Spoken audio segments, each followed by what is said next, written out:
ABC 7 business commentator Richard Stern joins us now. And Richard, the records just continue to fall on Wall Street.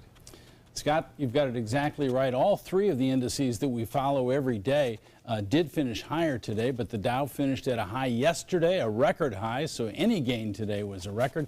We've now been up 3 days in a row for the Dow, 4 days in a row for the NASDAQ.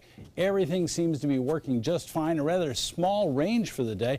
The high of the day was only plus 36, the minus 23 being the intraday low. Let's take a look at the closing numbers, and record it is. There you see the Dow, new high, 21,553.09, a gain of 21 points, 0.1% on volume of 639 million shares. No record for the NASDAQ, but in fact it did post a gain for the day, up 0.2%, more than 13 points at 6,274.44, that on volume of 1,607 million shares. The S&P makes it a clean sweep for the up arrows, 0.2% to the plus side, 4.5 points, closing at 2,447.83.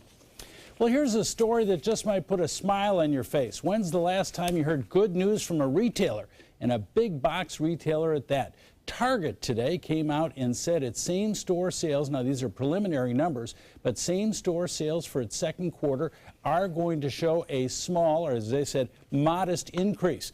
Earlier they had predicted a modest decline, and they said they would be looking for better numbers ahead. Well, those better numbers came in faster than they thought they would. Shares of Target, which are down 38% so far this year, were up by more than 4% today.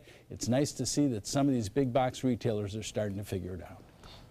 Trying to reach out to maybe what consumers want if they head into those big box stores. And speaking of going into a store and shopping online, news on Macy's. And I've heard the expression, rising tides raise all ships. All retailers did very well today. Shares of Macy's also down by 38% so far this year, also up by 4% today. So some breathing room for the retailers, at least for today. Right. Thank you, Richard. You're welcome.